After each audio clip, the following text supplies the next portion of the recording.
Let the world hear his word. அவனவன் தனக்கானவைகளை அல்ல பிறருக்கானவைகளையும் நோக்குவானாக. பிலிப்பியர் 2வது அதிகாரம் 4வது வசனம்.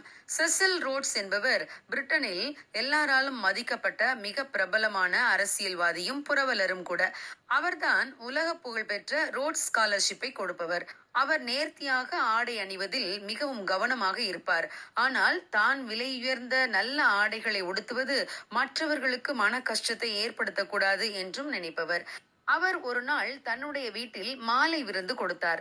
அந்த விருந்துக்கு அழைக்கப்பட்ட ஒரு இளைஞன் ட்ரெயின் பயணம் செய்து ரோட்ஸ் அவர்களின் வீட்டுக்கு வந்தான். பிரயாணத்தில் அவன் உடை கசங்கியும் அழுக்காகவும் மாறிவிட்டிருந்தது. அவனுக்கு நேராக விருந்தில் போய் எவ்வாறு பங்கெடுப்பது என்று யோசனையாக இருந்தது. அவன் உள்ளே நுழைந்த போது விருந்துக்கு அழைக்கப்பட்டிருந்தவர்கள் அனைவரும் மிக நேர்த்தியாக ஆடை அணிந்திருந்தனர். தன் உடையை பார்த்தான். அவனுக்கு மிகவும் அவமானமாக இருந்தது. வாலிபனின் மனநிலையை ரோட்ஸ் நன்றாக கவனித்து விட்டார். அதுவரை மிக நல்ல ஆடையில் வலம் வந்து கொண்டிருந்த ரோட்ஸ் வேகமாக வீட்டிற்குள்ளே சென்று தானும் பழைய கசங்கி போன ஒரு கோட்டை அணிந்து கொண்டு வந்தார்.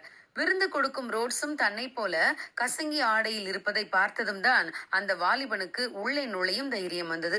இந்த நிகழ்ச்சிக்கு பின்புதான் ஒரு நாள் அந்த வாலிபன் ரோட்ஸ் முதலில் மிக நேர்த்தியாக ஆடை அணிந்திருந்ததையும் தன் மனநிலைமையை புரிந்து கொண்டு பின்னர் கசங்கிய ஆடையை அணிந்து வந்ததையும் அறிந்து கொண்டான். ஆம் பிரியமானவர்களே, மற்றவர்களின் மனநிலையை அறிந்து அவர்கள் நம்மோடு நன்றாக பழகும்படியான ஒரு வாய்ப்பை நாம் ஏற்படுத்த வேண்டும்.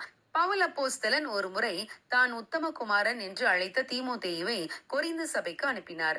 அப்போது தீமோத்தேயு மிகவும் இளைஞனாகவும் பயந்த சுபாவமுடையவராகவும் இருந்தார். ஆனால் கொரிந்து சபையினர் அலங்காரத்தை விரும்புகிறவர்களாகவும் சண்டையிடுகிறவர்களாகவும் வழக்காடுகிறவர்களாகவும் இருந்தனர். ஆகவே அவர்களை பார்த்து தீமோத்தேயு பயந்து விடக்கூடாது என்று பவுல் தீமோத்தேயுவை அனுப்புவதற்கு முன்பாகவே கொரிந்தியருக்கு எழுதிய நிருபத்தில், தீமோத்தேயு உங்களிடத்திற்கு வந்தானேயாகில் அவன் உங்களிடத்தில் பயமில்லாமல் இருக்க பாருங்கள் என்று எழுதினார். மேலும் தீமோத்தேயுவை ஒரு சாதாரண இளைஞன் என்று நினைத்து உதாசீனப்படுத்திவிடக் கூடாது என்பதற்காக தீமோத்தேயுவும் என்னை போல கர்த்தருடைய கிரியையை நடப்பிக்கிறானே என்றும் எழுதினார். ஆம் பிரியமானவர்களே, நம்மோடு இருப்பவர்கள் தாழ்வு மனப்பான்மையுடனோ அல்லது பயத்துடனோ இராமல் அவர்களும் சந்தோஷமான மனநிலையோடு நம்மோடு பழகுவதை நாம் உறுதி செய்ய வேண்டும்.